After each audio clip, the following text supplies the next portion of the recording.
Hai, selamat datang kembali di Nonton Lagi Channel. Bagaimana nih kabar kalian? Semoga baik-baik saja ya. Di episode kali ini kita akan membahas salah satu film Disney Pixar terbaru, yaitu Inside Out 2.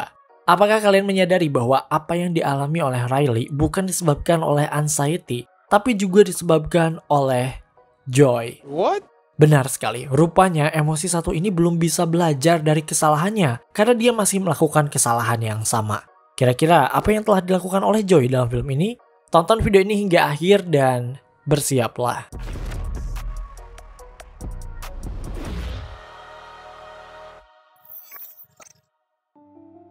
Inside Out 2 resmi jadi film terlaris di dunia tahun ini, mengalahkan film berbudget fantastis yang lain.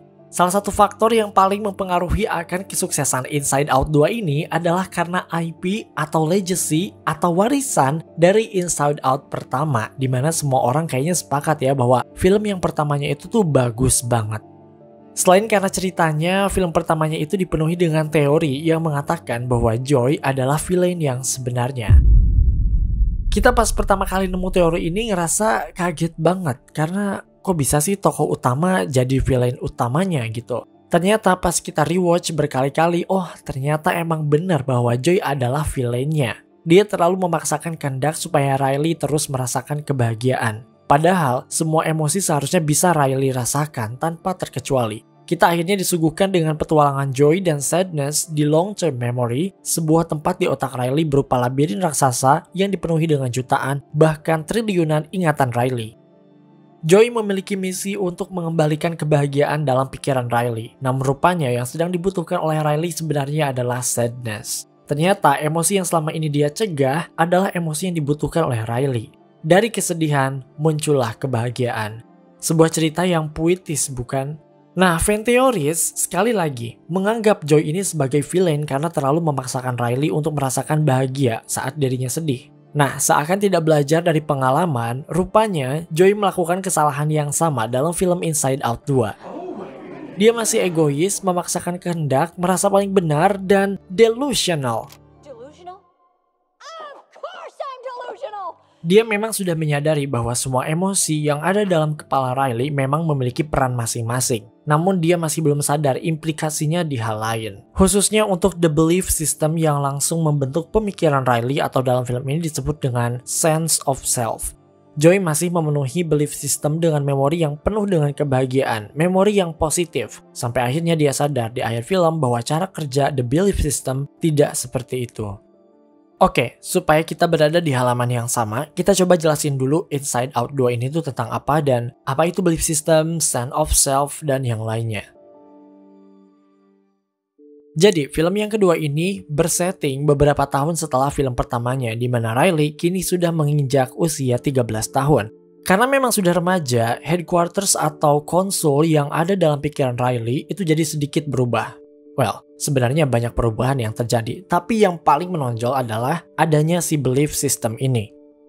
Joy sempat menjelaskan di opening film bahwa kenangan atau memori yang ada di pikiran Riley sekarang tidak hanya menciptakan pulau kepribadian atau the island of personality. Ingat pulau kepribadian kan? Itu loh yang ada pulau keluarga, pulau persahabatan, pulau hoki, dan yang lainnya. Somehow, dalam film pertamanya, pulau-pulau ini adalah kepribadian yang membentuk siapa Riley sebenarnya. Pulau-pulau ini mempengaruhi setiap keputusan yang dibuat oleh Riley. Nah, dalam film Inside Out 2 itu ternyata lebih dispesifikan. Karena dia sudah memasuki usia remaja, maka sistem berpikirnya juga agak lebih rumit ya. Dalam film ini, kenangan atau memori itu tidak hanya membentuk pulau kepribadian, tapi juga membentuk si belief system ini, atau keyakinan. Keyakinan ini letaknya ada di bawah, bahkan berada di bawah memory dump. Bentuknya tuh kayak danau gitu yang kalau misalnya dikasih bola-bola memori, itu bakal membentuk sense of self atau rasa diri.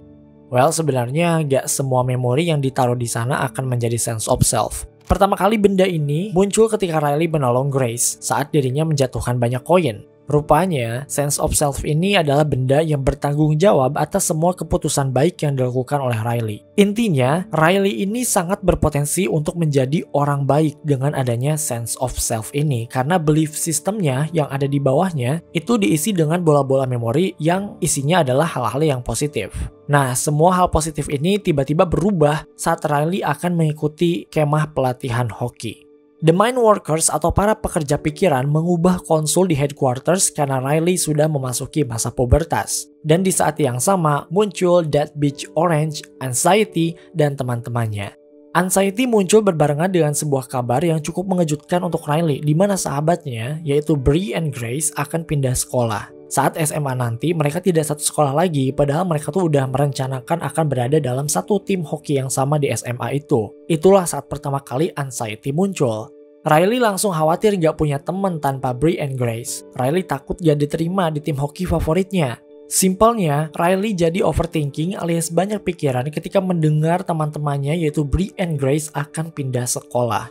Hal ini rupanya akan mempengaruhi bagaimana cara Riley berpikir. Dari yang awalnya tadi meyakini dirinya sebagai orang yang positif, memandang apapun dengan positif, sekarang malah dikuasai oleh overthinking dan kekhawatirannya tidak memiliki teman di SMA-nya tanpa Bree and Grace. Dilansir dari happyminds.com, belief system terbentuk karena beragam pengalaman yang terjadi pada masa lalu. Hal ini sesuai dengan apa yang diperlihatkan dalam film Inside Out 2 ini, di mana bola-bola memori mendukung terbentuknya si belief system dan sense of self ini. Sebenarnya, untuk memahami belief system dan sense of self ini, kita bisa menganalogikannya seperti sebuah pohon. Katakanlah sebuah pohon apel. Jika kita terus merawat, memberinya air yang bagus dan pupuk yang berkualitas, mungkin akan menghasilkan apel yang banyak dan manis. Hasilnya pokoknya kayak bakalan bagus gitu. Nah, dalam konteks film Inside Out 2 ini, air dan pupuk itu adalah beragam pengalaman positif atau pengalaman menyenangkan yang ditaruh di belief system, yang danau tadi. Sementara hasilnya atau apelnya adalah si sense of self-nya. Karena selama ini Riley dicekoki dengan pengalaman yang menyenangkan dan positive vibes, maka dalam situasi apapun, Riley meyakini dirinya sebagai orang yang positif dalam situasi apapun. Tapi ya, seperti film pertamanya, hal itu bukanlah sesuatu yang bagus. Riley tidak bisa menjadi orang yang positif selamanya, dan lagi-lagi, ini adalah kesalahan Joy. Kalian mungkin berpikir bahwa Joy telah belajar dari film sebelumnya. Oh tidak, dia masih melakukan kesalahan yang sama, yang mungkin kali ini tidak bisa disadari oleh banyak orang. Oke, mari kita mulai dengan belief system yang ada dalam pikiran Riley. Tepat di sini, setelah pertandingan hoki, Riley mendapat apresiasi dari orang tuanya. Namun emosinya berubah saat ia mengingat dirinya kena penalti yang tidak membolehkannya bermain selama 2 menit. Penalti tersebut membebani pikiran Riley. Dia takut jika saat camp hoki besok, dia akan melakukan penalti lagi sehingga dirinya akan gagal dalam hoki. Untungnya, ibu dan ayah datang untuk menenangkan Riley. Mereka mengerti akan rasa khawatir yang dirasakan olehnya. Riley pun akhirnya tertidur. Nah, dari sinilah kita bisa melihat Joy yang masih melakukan kesalahan yang sama tadi. Joy membuang memori penalti tersebut ke belakang pikiran atau disebut dengan the back of mind. Satu-satunya alasan mengapa Joy melakukan hal itu adalah karena dia ingin mengurangi beban pikiran Riley. Well, sebenarnya itu adalah tujuan yang bagus, tapi kemudian Riley akhirnya membuang semua kenangan yang tidak positif ke back of mind tadi. Seperti di sini, saat Riley melambaikan tangan pada pria yang menyapa gadis di belakangnya, hingga saat Riley yang tidak mengingat nama gadis yang mengajaknya ngobrol. Pokoknya, semua kenangan yang negatif yang membuatnya malu atau awkward, itu dibuang semuanya ke back of mind. Dari sini, Joy lagi-lagi nganggap kenangan tidak menyenangkan itu tidak penting, padahal akan memiliki peran penting ke depannya. Lebih lanjut, kita dibawa ke area belief system yang ada di bagian bawah memory dump. Di scene ini, kita bisa melihat bagaimana Joy menanamkan semua kenangan positif di belief system itu. Bahkan dia datang tidak dengan tangan kosong. Dia membawa kenangan menyenangkan ketika Riley berhasil mencetak gol saat pertandingan hoki tadi. Somehow, bola memori itu membentuk sense of self dengan keyakinan I am a winner atau aku adalah juara. Nah, jika kalian ingat lagi, dalam scene ini banyak banget doktrin positif atau mungkin kita sebut sebagai pikiran positif yang membentuk sense of self-nya Riley. Mulai dari orang tuanya yang bangga pada Riley, Riley adalah teman yang baik dan yang lainnya.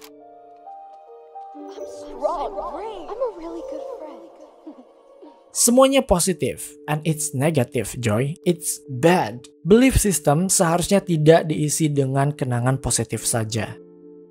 Ini berdampak pada panic attack yang dialami oleh Riley di akhir film yang tidak bisa dibantu dengan sense of self-nya yang positif tadi. Oke, di akhir film, Anxiety terlalu memaksakan Riley saat bermain hoki karena ia ingin menunjukkan pada pelatih bahwa Riley pantas untuk berada di tim hoki itu. Namun, apa yang dilakukan oleh Anxiety terlalu ekstrim sehingga Riley nampak bisa melakukan segala cara, bahkan dia menabrak sahabatnya sendiri, yaitu Grace. Riley pun mengalami panic attack saat dijatuhkan penalti selama 2 menit oleh pelatih. Ingat, di awal film kita udah diliatin ketakutan terbesar Riley, yaitu mendapatkan penalti di camp hoki ini. Dan ternyata malah kejadian. Di sanalah Riley tidak bisa mengontrol dirinya. Jantungnya berdebar, keringatnya bercucuran, bahkan sulit untuk mengatur nafas. Dalam pikirannya terjadi badai anxiety dahsyat yang sulit untuk dihentikan. Pada saat itu, Joey datang tepat pada waktunya. Dia melakukan berbagai cara untuk menghentikan badai anxiety tersebut.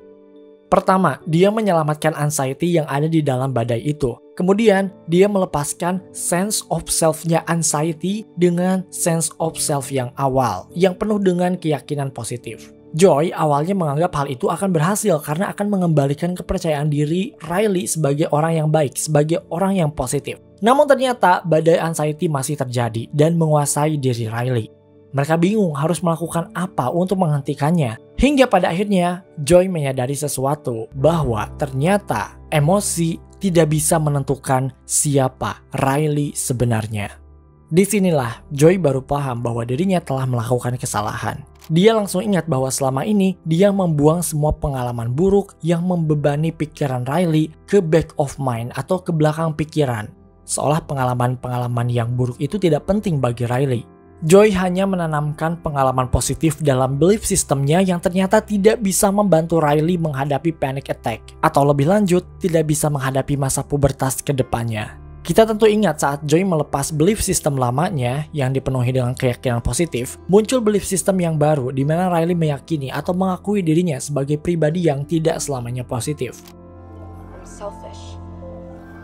I'm kind. I'm not good enough. I'm a good person. I need to fit in, but I want to be myself. Dia mengakui dirinya sebagai orang yang egois, seseorang yang tidak selalu baik dalam segala hal, orang yang perlu adaptasi, orang yang terkadang memerlukan bantuan, orang yang mungkin memerlukan tempat untuk bersandar, dan banyak hal lain yang tidak ia ketahui sebelumnya. Emosi yang ada dalam pikiran Riley bersatu memeluk sense of self yang baru itu, hingga akhirnya Riley bisa tenang. Saat pertama kali kita melihat scene ini, sebenarnya pikiran kita diliputi dengan satu pertanyaan besar. Kenapa hal itu bisa terjadi? Kenapa Riley bisa tenang dengan sense of self-nya yang baru? Dan setelah beberapa kali menonton, kita akhirnya paham bahwa jawabannya sama seperti film pertamanya, yaitu semua emosi itu baik, termasuk dengan kenangan-kenangannya. Keyakinan diri atau sense of self yang ada dalam diri kita perlu diakui semuanya, baik itu yang positif maupun negatif. Karena dengan hal itu, kita bisa mengenal diri sendiri dengan lebih baik. Kita bisa tahu batasan yang ada dalam diri kita. Seperti Riley, dia memang percaya bahwa dirinya adalah seorang pemenang, bisa menjadi kebanggaan orang tuanya. Tapi terkadang dia juga merasa takut. Dia juga bisa nangis jika hal itu tidak terjadi. Dia tahu batasan dirinya sendiri. Inside Out 2 berusaha memberitahu penontonnya untuk merangkul semua emosi yang ada dalam pikiran kita. Emosi yang ada dalam diri kita, bahkan anxiety sekalipun. Jika dipikir-pikir, anxiety dan teman-temannya sebenarnya hadir karena sebuah alasan. Dia datang memang untuk melindungi Riley dari kejadian buruk yang tidak terlihat alias kejadian yang mungkin akan terjadi di masa depan. Makanya dalam film ini, anxiety sempat dibikin kayak beragam skenario kejadian-kejadian buruk yang mungkin terjadi pada Riley yang akan menyebabkan Riley tidak diterima di tim hoki maupun SMA-nya itu. Riley jadi penuh dengan persiapan, dia berlatih terus-menerus, dia bisa melakukan yang terbaik untuk bisa masuk ke tim hoki impiannya. Bayangkan jika anxiety tidak muncul dan sense of belief-nya itu masih yang lama, masih yang penuh dengan keyakinan positif. Mungkin Riley akan berleha-leha, malas-malasan karena dia terlalu optimis, dia terlalu yakin bakalan masuk ke tim hoki itu. Cuma ya di sini, si anxiety juga emang terlalu nge-push si Riley, jadinya malah overthinking. Kehadiran dia di dalam pikiran Riley yang awalnya positif berubah menjadi negatif karena berusaha menguasai pikiran Riley. Sama kayak Joey di film pertamanya, Joey juga di film pertamanya kan juga pengen menguasai pikiran Riley supaya tetap bahagia. Kalau ini, si anxiety yang melakukan hal tersebut. Makanya dalam film ini, tepat sebelum tombol puberty dalam pikiran Riley berbunyi, scene sebelumnya memperlihatkan memori yang warna merah saat Riley kena penalti. Ini adalah pengantar bahwa Riley akan mengalami serangkaian emosi baru, terutama anxiety di masa pubertasnya. Tapi untungnya ya, Riley cepat memahami dirinya sendiri, and thanks to you, Joy, yang tetap berusaha membuat Riley bahagia. Kita tuh lihat Riley kayak adik sendiri ya, kayak sama-sama berjuang gitu untuk membuat Riley bahagia. Padahal kita sendiri yang nonton dan bikin konten ini dikuasai anxiety. Oke guys, itu dia teori gelap Disney Pixar part 60 episode Inside Out 2. Apakah kalian suka dengan teori ini? Komen di bawah. Terima kasih karena telah menonton video ini hingga akhir. Luangkan waktu untuk like, share, dan komen jika kalian suka video ini. Tekan tombol subscribe dan aktifkan notifikasi loncengnya supaya kalian tidak pernah ketinggalan video-video terbaru dari kami dan sebagai bentuk dukungan kalian terhadap berkembangnya channel ini. Mari terhubung lebih dekat dengan cara follow kami di Instagram dan TikTok di @nontonlagi.channel untuk mendapatkan info dan rekomendasi film terbaik. Dan jangan lupa Creepy Crime Case kini hadir di Spotify. Sampai jumpa di episode Nonton Lagi channel berikutnya.